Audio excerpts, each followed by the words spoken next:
C'est l'heure du Space Talk, immense trésor sur Terre. Dans l'espace, les métaux inaccessibles de certains astéroïdes ont moins de valeur que l'oxygène. Et pourtant, difficile d'échapper aux fantasmes. Alors, rêve ou réalité, que sont ces ressources et quel rôle jouent-elles pour nous? Pour en parler, nous avons avec nous en plateau Vanina Paoli-Gagin, sénateur de l'Aube et rapporteur d'un rapport d'information sur les ressources spatiales publié en juin dernier. Bonjour. Bonjour. Bienvenue sur le plateau de Smart Space. Pour vous accompagner dans cet échange passionnant, Patrick Michel, directeur de recherche au CNRS à l'Observatoire de la Côte d'Azur et membre de l'équipe Osiris-Rex pour le CNRS et le CNES et le projet de la NASA. Bonjour Patrick Michel, bienvenue dans Smart Space. Alors, il y a 2 semaines à peu près, la sonde Psyché a pris son envol pour rejoindre un astéroïde à des centaines de millions de kilomètres de l'espace. Et c'est le point de départ de notre conversation aujourd'hui, évidemment. Sa composition à 90% de métal, dont certains précieux comme l'or, l'argent ou le platine. Cette composition, elle lui confère une valeur plus importante que celle presque de l'économie mondiale, une richesse qui, si elle était partagée, si on extrapole un petit peu, permettrait à chaque personne vivant sur Terre de recevoir près d'1,4 milliard d'euros. Évidemment, ce n'est pas possible, l'économie s'effondrerait, ça n'aurait plus la même valeur, mais ça nous donne la mesure de ce qu'on peut aller trouver là-bas. Alors, je vous pose la question, forcément, Patrick, on s'interroge. Est-ce que ce genre de mission, comme la mission Psyché, a pour but d'aller gratter sur l'astéroïde un petit peu de métal ? Alors, dit comme vous le dites, ça fait rêver. Hein. En fait, non, cette mission a pour but de se mettre en orbite autour de Psyché pour l'étudier et nous renseigner sur plutôt des choses scientifiques qui sont comment les planètes se forment. D'ailleurs, on n'est pas complètement sûr qu'elle soit purement métallique. Hein, en fait, ce petit objet, cet astéroïde qui fait 250 km de diamètre, et le ramener sur Terre, sa matière, serait extrêmement coûteux en réalité. Hein, pour vous rendre compte, la mission Osiris-Rex de la NASA, qui a ramené, on espère, au moins 250 grammes d'échantillons d'un petit astéroïde de 500 mètres de diamètre près de la Terre, eh bien, a coûté $1 milliard. Donc on voit qu'on n'est pas encore capable et en mesure d'extraire du matériau d'un astéroïde pour le ramener sur Terre. En réalité, on pourra en parler après. L'idée, c'est plus de les utiliser comme des stations-service pour aller voir plus loin. Est-ce qu'il y a d'autres exemples comme ça, Patrick, d'astéroïdes qui génèrent un petit peu des fantasmes à cause de leur supposée composition, ou est-ce que Psyché est vraiment un cas à part ? Non, Psyché n'est pas un cas à part. On a quelques astéroïdes métalliques, en tous les cas sur la base de ce qu'on sait depuis la Terre, puisque faut pas oublier que ces petits objets ne font que réfléchir à la lumière du Soleil, et comme ils sont très loin, on a vraiment peu d'informations depuis la Terre. Mais somme toute, on est capable de détecter s'il y a du métal, à savoir s'il est entièrement métallique. La mission Psyché nous le dira. En revanche, ce qui est très bien avec les astéroïdes, c'est qu'ils ont une variété de compositions incroyable, en fait. Hein. La plupart sont entre Mars et Jupiter. Certains croisent la trajectoire de la Terre. Et avec les études qu'on a menées, on a montré qu'on a une grande variété de compositions dans ces petits corps. Ça va du métal au carbone, aux corps rocheux silicatés et même aux minéraux hydratés, c'est-à-dire qui contiennent de l'eau, oxygène, hydrogène. Et donc, il y a de quoi s'interroger sur les utiliser comme des ressources, puisqu'on a accès grâce à eux, si on est capable d'interagir avec eux, et on a vu que ce n'était pas si simple que ça, eh bien on peut accéder à différents minéraux qui peuvent remplir différents objectifs, ne serait-ce que, par exemple, se refournir en carburant ou en eau, par exemple, si on pense à des astronautes, etc. Donc, en fait, c'est ça l'avantage, c'est que d'abord, ils sont nombreux, ils ont des trajectoires différentes, donc on peut y accéder de différentes manières, et ils ont une variété de compositions intéressantes pour les ressources. Alors justement, Vanina Paoli-Gagin, dans ce rapport que vous avez publié, rapporté au Sénat en juin dernier, vous dites avec votre co-rapporteur, Christine Lavarde, l'exploitation des ressources spatiales n'est plus de la science-fiction. Pourtant, et Patrick Michel l'a précisé, on n'a pas, à notre connaissance, de moyens aujourd'hui ou peut-être demain, dans un futur très proche, d'aller à plusieurs centaines de millions de kilomètres miner, parce qu'il s'agit de ça, quasiment de miner et de rapporter une quantité suffisante de ces métaux.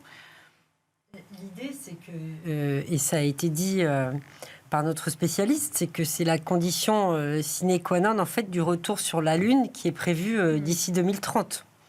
Mais aussi la clé en fait, du développement de nouvelles activités commerciales en orbite, et notamment dans tout ce qu'on appelle l'espace cislunaire et la basse orbite. Et la France et l'Europe jouent là une carte qui peut être décisive parce qu'on a un certain nombre d'acteurs, on a des écosystèmes assez cohérents sur ces sujets, entre guillemets, de fourniture de services pour ces ressources dites spatiales in situ. Tout à fait, tout à fait. Donc l'idée, c'est pas forcément d'aller tout de suite chercher s'il est possible de miner sur un astéroïde, mais plutôt tout le modèle économique qui peut découler de ces objectifs à très long terme. C'est tout à fait cela. Et puis c'est surtout de réfléchir aux modalités d'exploitation. Et quand je dis que l'Europe et la France ont une carte à jouer, on le verra peut-être tout à l'heure, c'est qu'il y a quand même des enjeux juridiques prégnants, à la fois internationaux, mais aussi européens, voire nationaux, sur ces sujets de l'appropriation ou non des ressources spatiales. Alors, ce qui est intéressant, c'est qu'avant même que cette question-là ait été réglée, en réalité, cette idée de chasse au trésor astral, si je peux l'appeler comme ça, elle n'est pas nouvelle, elle date déjà. Par exemple, au début des années 2010, des entreprises américaines avaient déjà posé l'ambition de parvenir à aller récolter ces richesses. On a l'exemple des dirigeants de Google, Larry Page et Eric Schmidt, on a aussi le réalisateur d'Avatar, James Cameron, tous ont investi dans des sociétés. Le Luxembourg aussi avait investi dans une start-up. Mais aujourd'hui, beaucoup de ces entreprises, en réalité, n'ont pas vu le jour ou ont reconverti leur activité, à quelques exceptions près qu'on peut citer, la Chine et Astroforge, on va y revenir. Mais pourquoi ça ne marche pas ? C'est trop ambitieux, le modèle économique ne peut pas tenir derrière, ou alors, comme vous l'avez dit, le terrain n'est pas encore préparé ?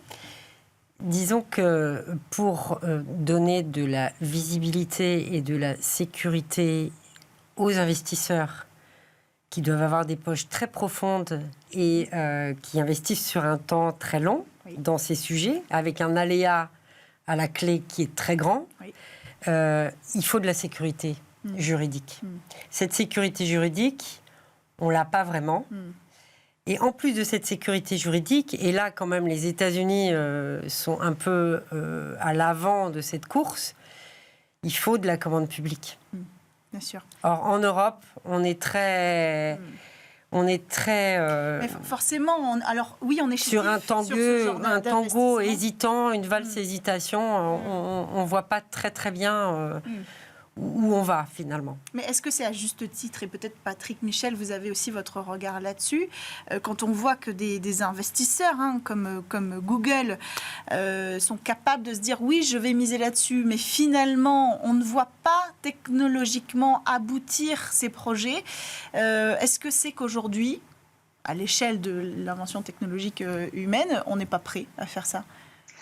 Alors moi je dirais que en fait, la raison pour laquelle les entreprises se sont intéressées à aller miner les astéroïdes au début des années 2010, c'est que c'était encore à l'époque où le président Obama avait réorienté l'exploration humaine vers les astéroïdes. Et donc, il y avait des projets pour envoyer pour capturer un astéroïde, le mettre sur une orbite 6 lunaire et envoyer des êtres humains après. Donc, de là sont nées les initiatives Planetary Resources, par exemple, ou Deep Space Industry, qui sont nées à ce moment-là et qui cherchaient à développer des technologies pour ramener des échantillons sur Terre ou sur des orbites 6 lunaires. Et puis les Luxembourg, d'ailleurs, en a racheté une partie.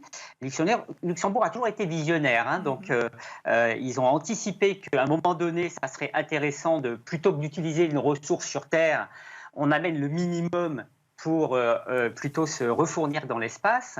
Mais ces entreprises-là étaient plutôt axées sur le retour sur Terre. Et c'est là qu'à court terme, évidemment, il n'y avait pas de business à faire. Et bien sûr, comme le programme Artemis ensuite est né et le retour sur la Lune, évidemment, tous les développements se sont plutôt recentrés sur l'exploitation des ressources lunaires, puisque à court terme, évidemment, il y a un enjeu plus important, puisqu'on a le retour de l'être humain sur la Lune. Alors, il y a encore des industries, comme vous les avez citées, qui s'intéressent à l'exploitation des ressources des astéroïdes. Il faut de l'innovation. On vit un âge d'or des missions spatiales vers les astéroïdes. Je viens de publier un livre chez Odile Jacob qui raconte tout ça et qui raconte toutes les missions qui vont venir. Donc, on est en train d'apprendre à interagir avec ces corps-là, à s'apercevoir que ce n'est pas si simple. Et tout ça va aider, sur le long terme, ces compagnies à pouvoir exploiter les ressources. Il faut d'ailleurs citer les Émirats arabes unis, qui vont lancer une mission en 2028 pour aller survoler 7 astéroïdes. Et eux sont intéressés par l'eau. Donc, ils ont choisi des astéroïdes qui ont potentiellement des minéraux hydratés pour voir comment est-ce qu'on pourrait interagir avec eux. Donc, on voit qu'il y a encore un engouement, mais plus axé sur le moyen ou long terme plutôt que le court terme à l'époque. Une petite précision aussi, c'est à ce moment-là, dans les années 2015, je pense que les législations sont passées pour qu'on puisse exploiter les astéroïdes. C'est que les traités internationaux interdisent qu'on s'approprie les corps célestes. Par contre, les États-Unis et le Luxembourg ont passé une législation qui les autorise à faire de l'exploitation. Vous voulez rebondir là-dessus, effectivement, sur cette question de la législation. On peut l'aborder tout de suite. Vous avez cité d'ailleurs les accords Artemis. Ça, c'est un moteur ou un frein aujourd'hui, cette législation? Est-ce qu'elle a fait avancer le sujet ou est-ce qu'on est... Elle a fait avancer le sujet pour ceux qui en ont été les initiateurs, évidemment. Mais en fait, elles ont quelque part sonné le glas du multilatéralisme dans ce domaine, finalement. Parce qu'au départ, je rappelle très vite fait, en droit international, nous avions le traité de l'espace de 1967, qui était assez ambigu, qui nous expliquait qu'aucun corps céleste ne pouvait faire l'objet d'appropriation nationale. D'accord ? Le bien de l'humanité. Ensuite, voilà, on a le traité sur la Lune, qui est moins ambigu. Il interdit explicitement l'appropriation des ressources qui appartiennent au patrimoine commun de l'humanité. Sauf que ce texte n'a été signé par aucune puissance spatiale, sauf la France, qui ne l'a même pas ratifié. Donc, les États-Unis ont choisi d'avancer en solo, et avec ce SpaceX qui a été effectivement cité, ils ont autorisé l'exploitation des ressources spatiales à des fins commerciales, donc leur appropriation. Donc, je pense que le combat, en tout cas européen et national, il n'est plus là. Il est vraiment sur reprendre la main sur les modalités de cette appropriation. Et peut-être reprendre la main sur la normalisation, les enjeux, et ça c'est très cher à mon cœur. Je suis cofondatrice d'une association qui s'appelle Transition Forum, les enjeux de durabilité, de gestion des débris, etc. etc. Là, je pense que l'Europe et la France ont tout à fait leur mot à dire sur ce sujet-là. Alors, ce qui est intéressant, c'est de voir aussi que la richesse dans l'espace est placée à un autre niveau que celle sur Terre. On parlait des métaux, mais en fait, Patrick Michel, vous nous avez aussi remis dans le droit chemin. C'est l'eau qui va être une vraie ressource, c'est l'oxygène qui va être une vraie ressource pour donner vie à ce vol habité longue durée et permettre l'installation durable dans l'espace, à commencer par la Lune, qui est le pont vers peut-être Mars. Il faut faire cette distinction-là aujourd'hui, même dans la législation, entre ces ressources-là, celles de l'eau, de l'oxygène, ou des ressources minières, ou de territoire. Je ne sais pas vous répondre. Je pense qu'il y a un effort définitionnel, peut-être de hiérarchisation de l'intérêt pour l'humanité de ces ressources. Mais là encore, les législations dont on a parlé, que ce soit le Space Act ou alors la loi de 2017 au Luxembourg, etc., ne font pas ce distinguo. Et c'est premier arrivé, premier servi, en fait. Et si j'ai un agrément pour exploiter la ressource dans tel espace, j'ai un agrément pour exploiter toute ressource. Quel est votre regard, Patrick Michel, sur ce sujet ? Oui, alors je suis tout à fait d'accord, c'est complexe. Et d'ailleurs, pour les étudiants qui veulent faire du droit, le droit de l'espace, il y a beaucoup de choses à faire parce que c'est un petit peu, encore un peu le zoo. Et en particulier, si on pense à l'eau, sur la Lune, par exemple, il n'y a pas beaucoup d'endroits où on risque de trouver de l'eau. Et donc, savoir est-ce que c'est premier arrivé, premier servi, ou comment est-ce qu'on peut intelligemment se coordonner de façon internationale pour arriver à s'entendre. Si on n'arrive pas sur Terre, on peut peut-être espérer que l'espace peut nous permettre de régler certains problèmes et avoir un retour positif sur Terre. Mais effectivement, c'est très important. Je pense qu'il y ait, au-delà des législations passées dans les pays individuels et qui finalement les autorisent à faire ce qu'ils veulent dans un contexte isolé, ça serait bien qu'il y ait des accords internationaux et qu'on puisse éviter justement que si jamais on est intéressé par une ressource particulière et qu'elle ne se trouve pas à de nombreux endroits, eh bien, ça sera la guerre pour les atteindre. Et pourtant, l'Europe a signé les accords Artemis avec la NASA sans revenir sur cet aspect-là, où la NASA écrit explicitement que sur la Lune, elle pourra exploiter les ressources. Alors, la ligne est floue entre exploiter et s'approprier. Oui. C'est toute l'ambiguïté de notre positionnement, très sincèrement. Et effectivement, comme le disait notre spécialiste, il y a une guerre au pôle sud de la Lune aujourd'hui, puisque c'est là où se trouvent des cratères d'eau glacée. Moi, je pense très sincèrement que le véritable enjeu n'est plus celui de l'appropriation. Malheureusement, je pense qu'on a sans doute... C'est trop tard. Voilà, on a passé cette étape. C'est vraiment l'enjeu de la régulation des modalités d'appropriation. Et après, j'entends ce que disait Patrick. Évidemment qu'un accord international serait le bienvenu, mais je vous rappelle quand même que le comité onusien ad hoc sur ces sujets s'est emparé, je crois, de cette problématique en 2022. Et qu'il ne me semble pas qu'il ait avancé à grands pas sur ces sujets. Donc voilà, on a l'impression que les grandes organisations avancent à tout petits pas et que les écosystèmes, les start-up, les pays individuellement qui ont des velléités, on voit tout ce qui s'est passé avec les initiatives indiennes, chinoises, etc. cet été.